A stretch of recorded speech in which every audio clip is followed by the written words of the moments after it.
Hello and welcome to the Gooner Talk. I've just realised that it is so often that I click the wrong intro for these shows. I'm so used to clicking like the transfer show button. I'm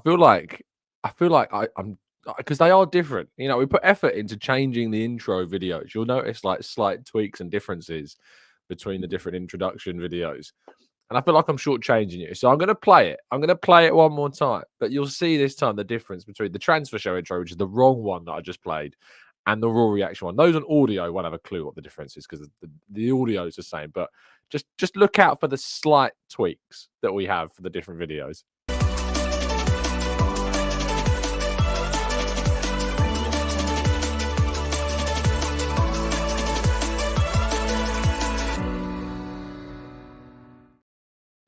There we go. Hello and welcome to the Gooner Talk Raw Reaction Show. Joining you the morning after Arsenal's 2-0 win against Brighton in the Premier League. Fantastic stuff. Brilliant result. Dominant, in control. And to be honest, like a completely different style of game to what we saw at the Emirates last season. It really was a game in which I thought was heading in a certain direction. I was like, oh, we're missing every chance we're creating. You know what is going to happen here.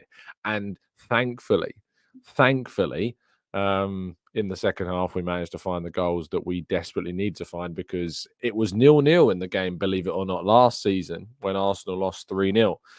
And I remember sitting there and thinking, goodness me, I really hope we're not heading for something similar and where we've wasted the opportunities to score, not taken them, and then ultimately it's not falling in our favour. But very, very pleased, very happy indeed. In the end, we come out with the result of really massive importance because in the end, over the weekend that we've had, the weekend of other results as well, has meant that we find ourselves back to the top of the Premier League table, which is a really nice place to be. I think we can all agree. Good morning to those joining us live in the chat box. Thank you so much for doing so. I can confirm that StreamYard has probably mugged most of you off.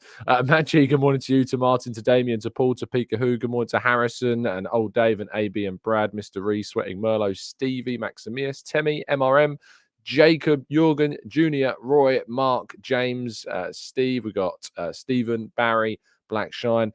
Thank you so many of you for tuning in and joining in. It's very much appreciated. And it was nice to see and speak to a number of listeners actually yesterday at the game. And thank you so many of you for sending in so many kind messages based upon something that we touched upon yesterday, both in the YouTube comment section and via DMs as well. We touched upon the awful incident of Tom Locklear at the Bournemouth Luton game.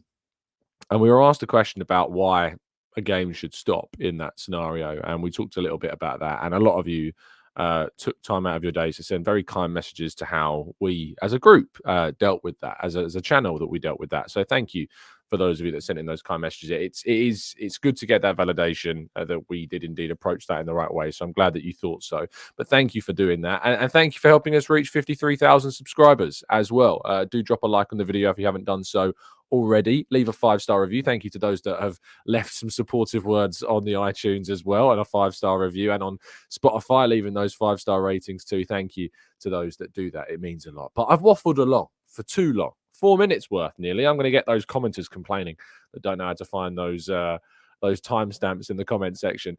But let's crack on with today's stories and the reaction to yesterday's game. Arsenal 2, Brighton 0.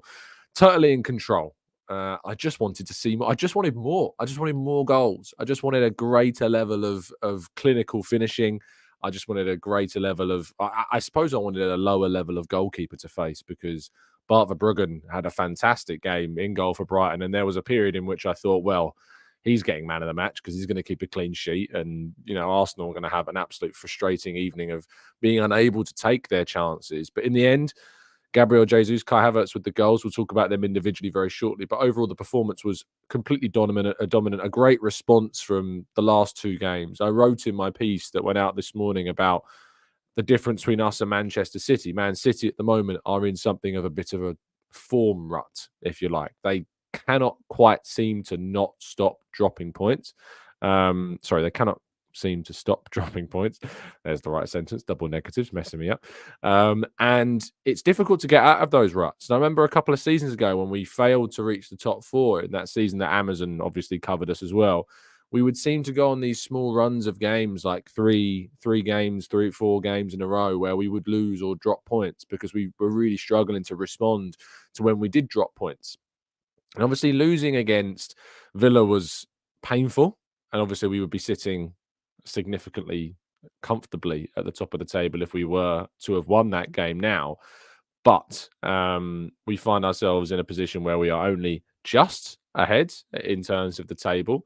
And I think that sometimes you can struggle to respond to those types of defeats, especially against another team that is operating at a very high level at the top end of the table. And that's why I think Mikel Arteta chose a stronger side than maybe people thought by playing Saliba and Gabriel and Havertz and some other players that came on in the game against PSV to try and win it, because I think he was conscious that he didn't want to go on a run of not winning games. And I think that responding the way we did yesterday was just perfect, really. Of course, Brighton played on Thursday, but we didn't see that same tiredness from Villa last week, so there was no expectation that we would see that same tiredness from the other team. So, and Zerbi, of course, made a few changes and swapped out some players from that game on Thursday against Marseille to keep his players fit and ready and fresh. So there is no arguments there that ultimately Arsenal are, and deserve their win and deserve the win against a team that are still very dangerous indeed. But we did have chance after chance after chance. Shots from Jesus and Saka and Martinelli and Odegaard and Havertz and Gabriel, all failing to take the opportunities that fell their way. And it just felt like time after time we were getting closer, but it just seemingly wasn't happening. And it just wasn't working for us. Martin Odegaard was, other than the goal that was missing from his performance, Odegaard was fantastic. He was at the center of absolutely everything that we did. If there was a chance, he was involved. If there was a cross, he was probably playing the pass. The ball that he played through to Saka, which was then cut back to Martinelli when he hit it just over the bar, is one of the best through balls you will ever see. That you will ever see.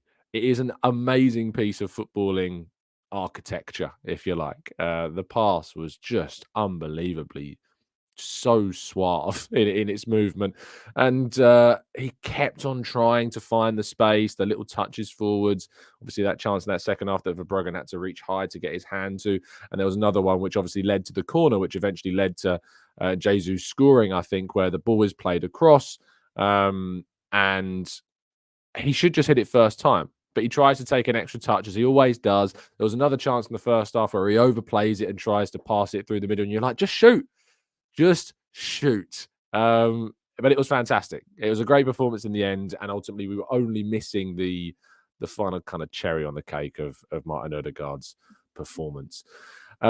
Before we get to the goal, I want to discuss Mikel Arteta, and I use the phrase of "here we go again" because Mikel Arteta is booked yet again for another. I don't know what the right word turn of phrase is, for another misdemeanor. Is that the right word? I guess he was booked because, and I love this photo because I think that in Arteta's look on his face just shows you the disdain that we as an Arsenal fan base kind of have now for the decision making of referees. Just emotionless, if you like, just staring into the abyss of expectation that I'm going to get booked.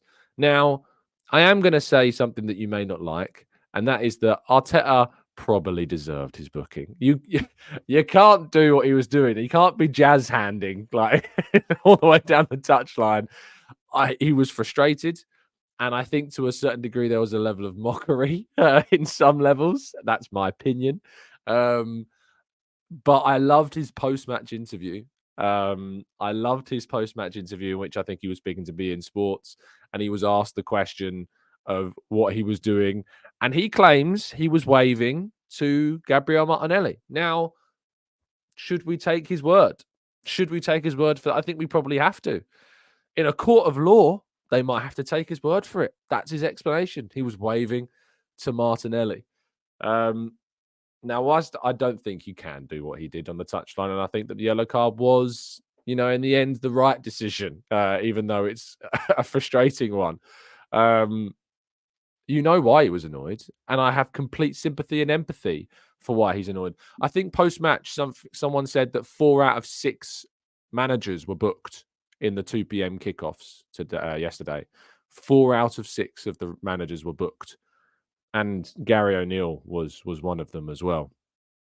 And I just can't get my mind away from the fact that now this line of referees are unquestionable, that managers' emotions and the context of that situation are not being taken into account. If you saw the Diogo Dalot red card, I'm not a fan of Manchester United by any stretch of the imagination, but the actions that led to Diogo Dalot getting sent off in the game against Man United were ridiculous. Yes, he deserves a booking. Does he deserve a second booking? No, I don't think he does. It's all the same action. It's all in the same context. And surprise, surprise, it's Michael Oliver sending a player off with 2 swift yellow cards, just like he did to Gabriel Martinelli. I tweeted this morning that referees are heading in the direction that in the next few years, you will see a former referee on I'm a Celebrity Get Me Out of Here. I'm almost certain that you will see a former referee on I'm a Celebrity Get Me Out of Here. I'm so sure of it, because they are becoming just infamous, if you like. Referees are becoming infamous. And it's very dangerous, I think, some of the words that some former referees like Peter Walton that we've discussed this week, that I'm not going to go over again, have been coming out and saying. But I think Arteta's approach to it, whilst was worthy of a yellow in this case, I completely understand and have complete empathy for his frustration, because there was obviously a yellow card that was needed. And if he hadn't have acted in the way that he did, perhaps Mitoma doesn't get booked when he deserved to get booked. Because for Ben White to get booked and for Milner to not get booked and then for Mitoma to not look like he was going to get booked was a joke. So I'm glad that happened. There was also a number of missed calls. Odegaard had a shot that cannoned off of one of the Brighton defenders, was given as a goal kick. Zinchenko, right in front of the press box, cleared the ball out off a Brighton forward, was given as a Brighton throw. It was awful officiating throughout the game. Persistent mistakes, constant mistakes made. And I'm not surprised that Arteta in the end was, not even in the end, it was the first half, was losing his mind. But I love this post-match interview. I think he's got at this moment, it's a circus, and it's being treated as such. Let's talk about the goal. Gabriel Jesus in the right place at the right time. This is a goal that I have missed from Gabriel Jesus for quite some time. I've missed him popping up at the back post from a corner and heading it in. If you remember when he first arrived at Arsenal, he scored a couple of these in the first pre-season in 2022, and he scored one, I think, earlier on during the 22-23 season as well. And I've missed this type of goal from Gabriel Jesus, just being at the back post and heading in or volleying in at the back post. And it's good to see that this is still a part of his game.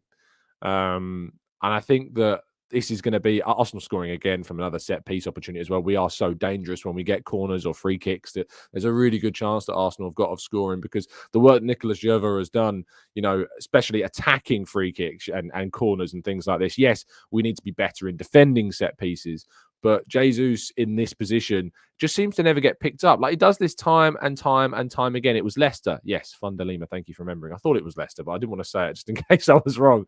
But I thought it was Leicester, yes. And it's this type of game and this type of goal that I think shows the danger that Jesus is in terms of his positioning and his reaction times. And it's very, very good, because when that header gets flicked on, he has a split second to respond. He has to readjust his body. He has to readjust where he is. He has to realign himself to then get the shot on target. Yes, it's an open goal, but you still got to finish it. We've seen time and time again headers go wide. Think about Kai Havertz, the one he had against Sevilla, I think it was, or Burnley, in the opening stages of that game where he had that back post header that went just wide. It's not easy, And so Jesus scoring in that place was great. And very, very, very happy that he got on the score sheet and responded to the critics, because it was needed from him indeed. Stamina. Kai Havertz scores again. Still not singing it yet. You're not having it yet. You know the rules. You know what you've got to wait for. Kai Havertz scoring a different goal to what we've seen so far from him. A really important goal, a massive goal potentially in Arsenal season, because we needed to make sure that we had that second goal, because there was some nervy moments. Pascal Gross with that chance, that was a huge opportunity for Brighton. Had they scored it, it would have been completely against the run of play, as we know. But we survived that moment, and then we took the responsibility. And by the way, a big shout out to Eddie Nketiah as well. Spotting the ball, perfect pass from him, and Kai Havertz running through. We've typically seen him run into the box off the ball to score his goals. The Brentford goal, the Sevilla goal, of course, his goal against Luton Town as well. Right place, right time, running into the box. This time he's running into the box with the ball. He's had to take the ball with him. The composure, the drive. He's got such good control of the ball when it's at his feet. Like he's very sensible. He's very composed. You know what he's doing in those roles. He's not like, we've seen a lot of players that have been getting stick from when they've signed, miss big chances. Like think of Darwin Nunez, right? There's a really big difference between Darwin Nunez and Kai Havertz. Kai Havertz has been frustrating because there's been moments of not doing enough. Like he hasn't inspired enough at times. Like he plays it too calmly. He doesn't play the risky pass, and he keeps to the basics because he's building up his confidence. But sometimes I want him to risk a bit more. And yes, there was the mistakes against Manchester United. And yeah, I remember that when he mishit that shot in the box. I think that was also against Manchester United. But that was kind of a little bit of a one-off. Like we haven't really seen that type of mistake from him in the same way that we see it so often from a Darwin Nunez, for example. Havertz actually is very composed, I think, in his actions, and is really delivering this form and this momentum. Momentum is so important in football. Like, I think the biggest criticisms I've seen of Havertz is that at Chelsea, he would have moments where we thought, or when I say we, I'm talking about Chelsea fans. Chelsea fans thought this was a turning point. I've seen the amount of times that Rory Jennings has battered Havertz, thinking that no, he's not coming good. No, he'll go on another drought or whatever. But he's not, is he? He's playing well. He's playing consistently. He was taken out of the team, remember? He was taken out of that team for the game. What was the game he was taken out for? Leandro Trossard started in midfield. It's not been guaranteed that he comes straight into the side. Was it Burnley that Trossard came in for? It's not like he's been playing and starting every week, and that Arteta is just because he scored against Brentford was going to start him in the next Premier League game. He came on and scored against Brentford. He started and scored in the game against Sevilla, and then I think he was taken out of the game for the match against Burnley. So it's not like he's been starting every game. He's had to come back in, earn his spot back, score goals like he did against Luton, and now like he's done again as well. It's not been guaranteed that he starts because Trossard's there and Trossard's pushed him, and so he's responded. So this was a great finish. It was a great moment. It was a continuation of what he's doing. It's a real big kick in the teeth to his critics and to those that just cannot, for some reason, give him the credit that he deserves. He's got 3 goals in 5 Premier League games. Dan Potts is sweating, and I'm very much looking forward to seeing this run of his continue. That said, Declan Rice is just silly, isn't he? Like he's just, I know I've said something to this effect, like that Declan Rice is just really boring. Because it's just silly how good he is. Like it's just stupid how good and how consistent Declan Rice continues to be.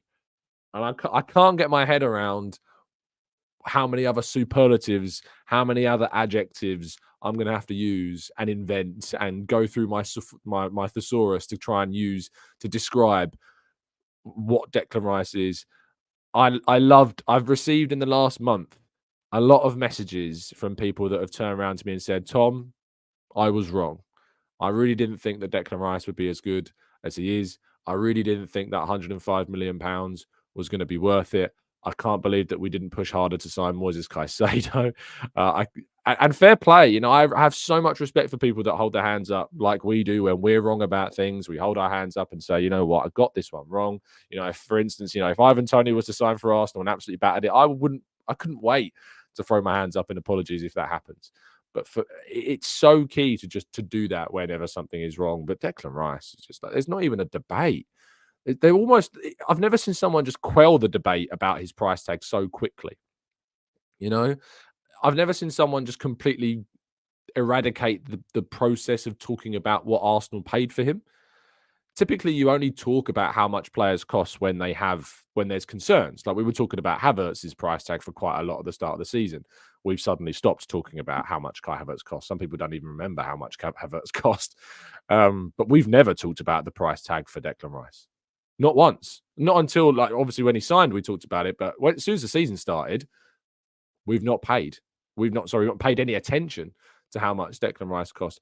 His interceptions, his drives, his running. I really thought he was going to score. Again, fantastic run down the left-hand side. Shame his shot was saved by a very good, as I've already mentioned, for Bruggen in goal. It was a very similar position that he was when he scored that goal in the UEFA Conference League last season for West Ham, where he sprinted through the centre of the field, left-footed shot across the goalkeeper. I can't remember who the opposition were, but it was a very similar position of a left-footed shot, and I thought he was going to be able to repeat it. Shame that he couldn't. It would have really capped off a top performance, certainly worthy of his Man of the Match award. I mean, how many Man of the Matches has this guy won this season? He must have won about 50% of them at least. He must have won about 50% of the Man of the Match awards so far this season. Was it? Thank you, Dwayne. It was apparently it was Genk in the Conference League. An amazing goal there, and I really thought he was going to repeat it this time around. Sadly, he didn't. But when you've got Liverpool next, when Anfield is coming up, and you think, what could have Arsenal done with last season that they didn't have in their game to try and win at Anfield? Is Declan Rice going to be the difference for us this time round? Is Declan Rice going to be the guy that changes everything for us, not just at Anfield, but maybe in a Premier League title race and future Premier League title races? I hope that he is, because he's stunningly good. World class, no debate. Debate is done, over, dead. There's no debate at all about whether or not Declan Rice is world class. He is, factually. And there is no one and nobody that can say otherwise. He is just, in my opinion, the best central midfielder in the Premier League right now. He has overtaken Rodri. And Rodri, because of his suspensions, because of, he's really important to what Man City do. But Declan Rice, his presence is winning Arsenal games, and it's got Arsenal top of the table. So he's the best centre midfielder in the league right now, and I don't think there's too much debate about that whatsoever. Lastly, thank you, Manchester United. A 0-0 draw with Liverpool at Anfield means that Arsenal do indeed climb to the top of the Premier League table, and will sit there very proudly indeed until we go to Anfield next week. I managed to catch most of the game. I was sitting in a cafe after the game writing up my morning piece to send in, which you can read on football.london, talking about the successes and frustrations from last night's game at the Emirates. But I managed to catch it. Awful. And I saw a good friend of the show, Rambo, tweeting about how if Liverpool play like they did against Man United when we faced them, Arsenal have got a great chance. Arsenal have got a very difficult task on their hands, and we know that. A very, very difficult task to go to Liverpool and get a win. We know how difficult of a place it is to go and play. We know how difficult of a place it is to go and score, and we know what it's going to be like for us. We know the challenge that we face. Liverpool have got some fantastic players. They've got some questionable selections, and I think they have got some vulnerabilities that we can hope to take advantage of. But we need to defend well. We need to defend well. We need to win the midfield battle, which is not going to be easy. And we need all of our players to have an on day. Because if any of them are off the pace, we will be punished. But if Arsenal can win away from home at one of the big away grounds, be that Liverpool, Manchester United, or Manchester City this season, and Spurs, of course, if you want to call them that, but we've already won there. But to win at United, Liverpool, or the Etihad is, I think, the measure of whether or not this team can win a title. So let's wait and see what happens.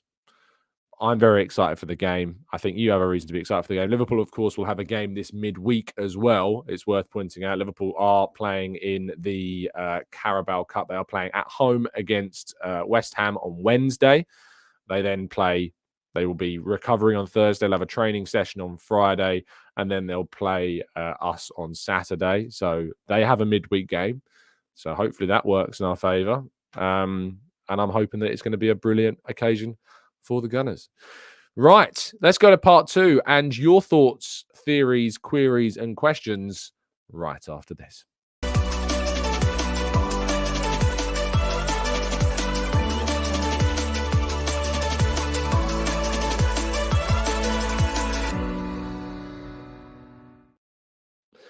Right. Shall we jump into the chat? If you haven't already dropped a like on the video, by the way, please make sure you do.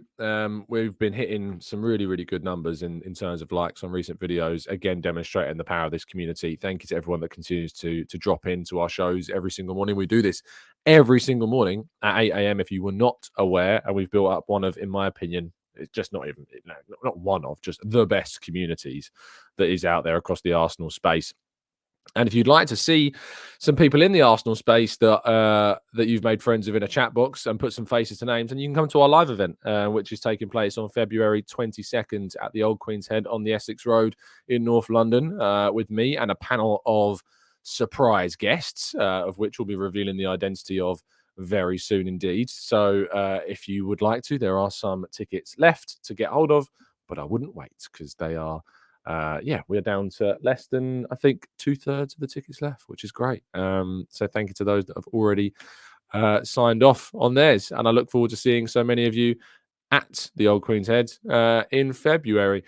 Marion says, will I be watching the Champions League draw? Of course I will. I'll be doing the live blog as well, football.london. So if you're out and you can't watch the draw for whatever reason, you can tune into the football.london Champions League live blog, which starts at 9. So in half an hour's time, we'll be starting that blog because the draw is at 11 a.m. UK time. So make sure that you tune in for that. It's going to be exciting. It's going to be fun. I can't wait to see it. I can't wait to watch it and see who Arsenal will indeed be facing in the next round of the competition, which I think is indeed in either late February or early March, I think is when the next round of the competition is. So that's going to be very, very exciting indeed.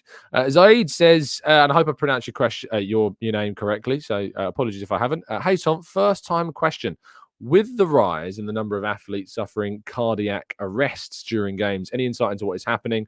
Would be great to get the doc's thoughts on this. I mean, yeah, I'm not a doctor, so there is no way on earth that I can give you any kind of insight or accurate answers to this.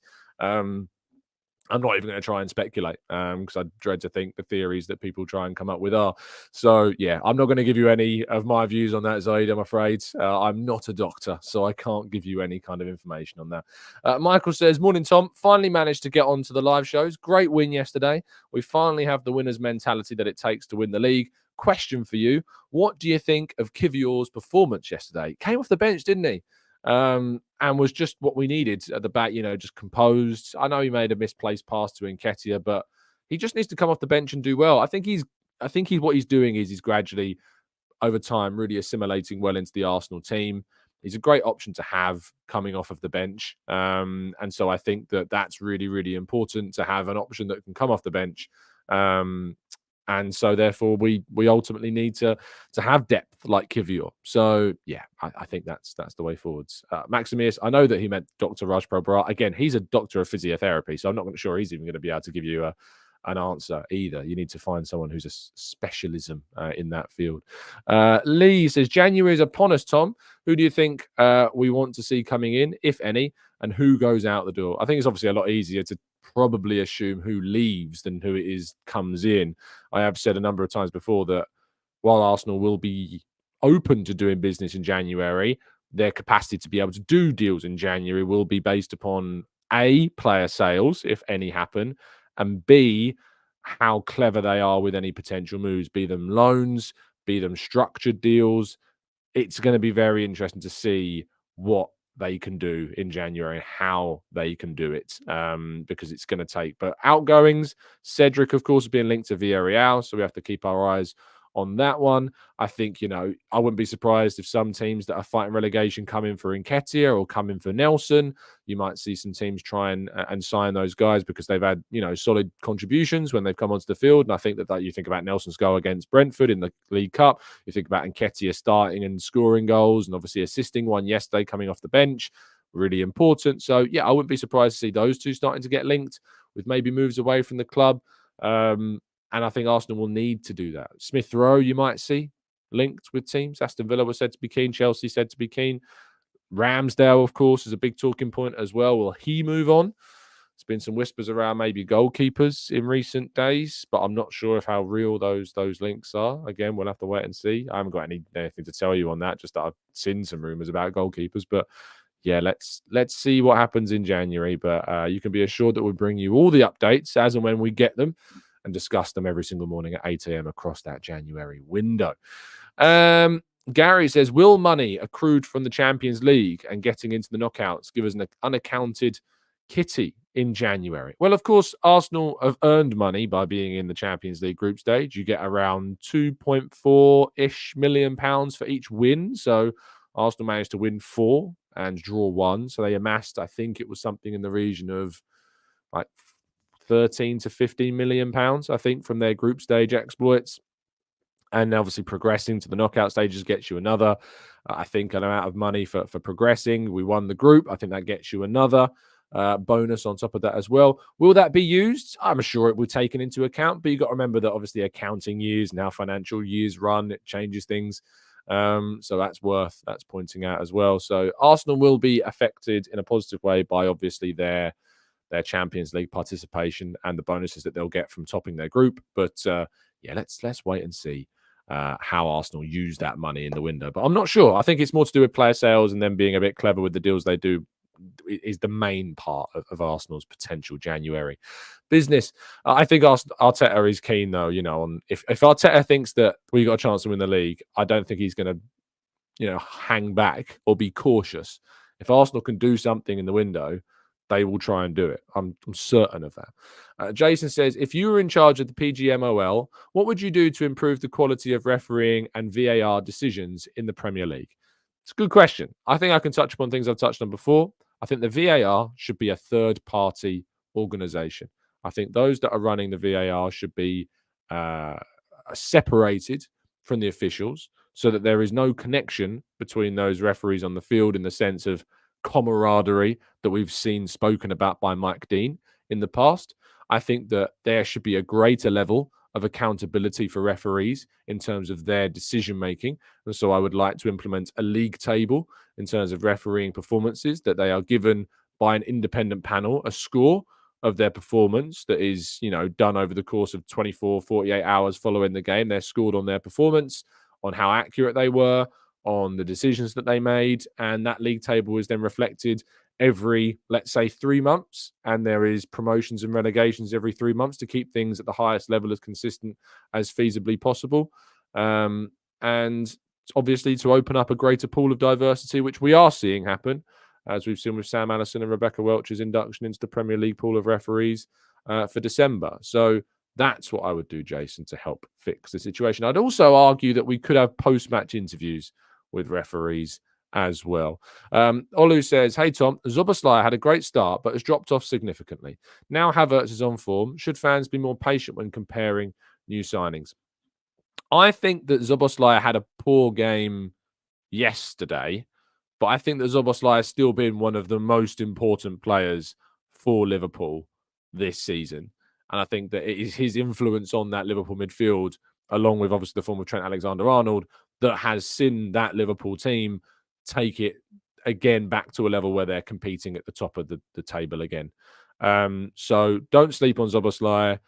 I would have loved for Arsenal to have signed him. He's a brilliantly talented footballer, and Liverpool have signed an amazing player in him. But the point on Havertz is important. And look, I said that people had a right to be concerned because it was getting to a point where the performances weren't coming, that he wasn't delivering. And I think that in itself, we have seen, the Havertz situation has given people a right to be concerned. What people never had a right to do was write the guy off, was to abuse him, was to say that he should be sold in January. Because my goodness me, I've seen people disappear quicker than Homer Simpson into a bush. After the back of those comments that they have made on Kai Havertz, I have people saying that he needs to be sold, etc., etc. And trust me, I've got the receipts. We've seen it. I also remember tweeting, and I've mentioned this before, and it's exceptionally smug of me. So indulge me, if you will, for a second, because I will continue to quote tweet the tweet that I put out every single time he scores. I tweeted this on the day of the game against Brentford, before, of course, he scored that back post winner. I said, is it that controversial to say that Doku hasn't been any better than Havertz as a summer signing? So this wasn't me saying Havertz has been a better signing than Doku. This wasn't me saying that Doku is terrible. This isn't me saying Doku is a worse player than Havertz. All my claim is that Havertz, or rather Doku, hasn't been any better as a summer signing than Doku is, than Havertz is, sorry. And I challenge any of you to tell me why Doku has been a better summer signing than Havertz right now. Feel free. Come at me with your claims that Doku has been a better summer signing than Havertz, because I don't think he has. Havertz has been far more important for us this season. Winning goal at Brentford, winning goal yesterday to get that second. And I think we would have needed that second. If it was stayed at 1-0, I think Brighton would have, very, very close to equalising. Really big goal there. Starting the kickoff of the goals against Sevilla in the Champions League. Goal, of course, to equalise at Luton. Massive goals for Arsenal. Massive. 3 in his last 5 games in the Premier League. 4 so far this season. And, Doku has 2 goals for the record. He has 5 assists, to be fair to him. But 2 goals. Havertz has twice the amount of goals that Doku does. Just great, really, to see it. Really, I suppose 4 as well. Havertz has 6 goals. Is it 6 goals? He has 4 in the Premier League, because he scored at Bournemouth as well, that penalty, and then 1 in Champions, so 5. 5 goals overall for Arsenal this season. I think since he scored against Brentford, is he our top scorer? Am I right in saying that? Is he our top scorer since he scored against Brentford? I think he might be. Just kind of mad, really, when you think about it. But just really, really solid from him. And I think that, I don't think Doku has been any better as a signing for Man City than Havertz has been for Arsenal. Tyzer says, "Hi Tom, do you think buying Prem ready in January is better than buying from abroad in January, considering the time it can take to adjust? Prem ready players could help straight away, whereas the other could hinder." I don't think hinder is the right word. And obviously there is always a chance that if you buy someone from abroad, they may not be as, effective. They may not be as efficient as a Premier League ready player from the off. But also, it's worth pointing out that some players can be. Erling Haaland proved that point. Julian Alvarez, I think, to a degree, has made an almost immediate impact at Man City, even though he was coming on as a sub and, eventually coming into the team at times. But he was making an impact straight away, which is one of the big reasons why they were comfortable selling Gabriel Jesus. So I think that actually, no, it's not always a guarantee that Premier League signings are going to immediately be better. Think about Kai Havertz. Havertz has taken some time to get going, to get ready. I think that if you can sign a player from the Premier League that is going to give you a significant boost of quality to your starting 11, do it. But there is also that question mark of, if you can't sign somebody that pushes the quality needle, should you do that signing? Should you try and sign that player?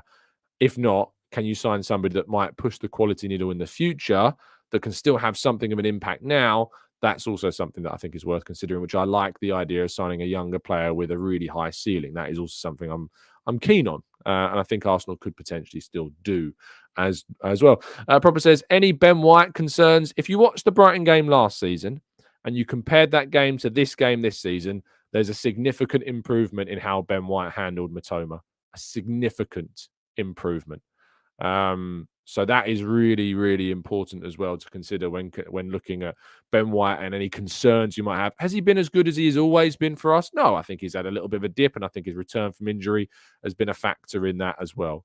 But I do think that Ben White is still really important to the right-hand side of our defence, can be really consistent, will, of course, have a job in dealing with whoever starts at left wing, probably Luis Diaz, when we go and face Liverpool, or Diogo Jota, depending on who starts.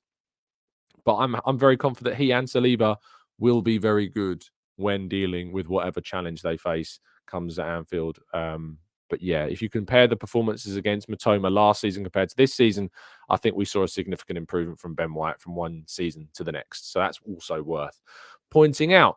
Gary says Doku is fantastic, but a player the league need to figure out. When they do and how to defend him, he will become less effective. Just always the case with players with those types of skill sets. And we've not really seen Man City have one of those types of players since, well, I guess Mahrez is probably the most recent example. But on the left-hand side, I'm trying to think Sterling, perhaps.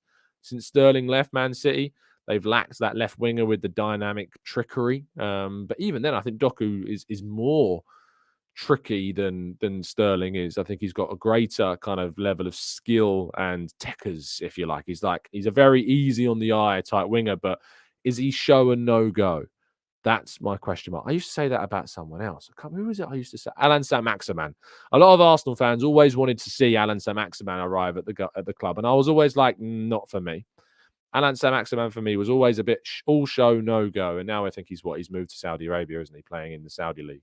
So, yeah, I have a lot of similar vibes with Doku and Alan Saint-Maximin. I'm just not sure if that's the right player. What I want to see Arsenal go for as a wide player is I want to see Arsenal have an absolutely rapid winger that can just do what in some ways Matoma's a good example, but have also what Martinelli and Saka, that speed.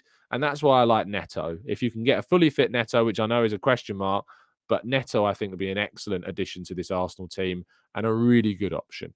So if Arsenal can get, if I could sign one player for the forward line in January, it would be Pedro Neto over a striker without a question. So yeah, Pedro Neto would be that choice for me. JDB says, Tom, you might have forgotten this, but after Jorginho scored his goal against literally every outfield player has scored under Arteta bar Timber. Lens, sorry. Since Jorginho scored his penalty against Lens, every outfield player we have scored under Arteta bar Timber and Partey, because he's been out. Even Cedric, that's sharing out the goals, I suppose. I see what you mean. So, bar Timber, who's obviously injured, every single outfield player in this squad has scored under Arteta. So, White has scored, Saliba has scored. Has Kivior scored? I don't think Kivior has scored, has he? When did Kivior score for us? He had that one ruled out, didn't he, against PSV the other day. Has Kivior scored for Arsenal? Tell me, remind me. Am I forgetting a goal that he scored at the end of last season? Maybe I am. Zinchenko has scored. Tomiyasu has scored. Kivior scored in the last game of the season. Yes, that's why. The Wolves game. Yes, indeed, he did. You're right. So Kivior got a goal in the last game of the season. So, yeah, he's right. Jorginho, El Neni, Partey, Odegaard, Havertz, Saka, Martinelli, El Neni, I've already said, Nketiah, Jesus, Trossard, they've all scored. Very, very Smith Rowe has scored, obviously, as well. Vieira has scored. Everyone has scored. It's a great stat. It's a great thing. And obviously only Timber, who is out injured at the moment, hasn't. So it is a great example. Cedric scored that goal against Southampton, I think it was. Was it a deflected effort? I think he might have scored under Arteta. So Nelson scored. Easy to forget. But we'd said outfield players, Mike, to be fair. So yes, the keepers haven't scored, but outfield players have all scored other than Urian Timber, who's not had a chance really to play. So that is an amazing stat. I think that's a stat in which we will end the show with as kind of a benchmark of what you can expect from this Arsenal team, which is goals from everywhere. Thank you so much, everybody, for listening. It is very much appreciated. Please do drop a like on the video before you go and help us out with a 5-star review on Spotify or iTunes. And of course, you can not only support the channel that way, but if you'd like to come along to our live event, you can. 22nd of February. Tickets to our live event are down in today's video description. We welcome you along to North London at the Old Queen's Head on the Essex Road. Thank you so much for watching. It is very much appreciated. I hope you have a fantastic start to your week. Stay safe, stay well, and let's build up to a massive game at Anfield at the end of this one. And as always, up the Arsenal.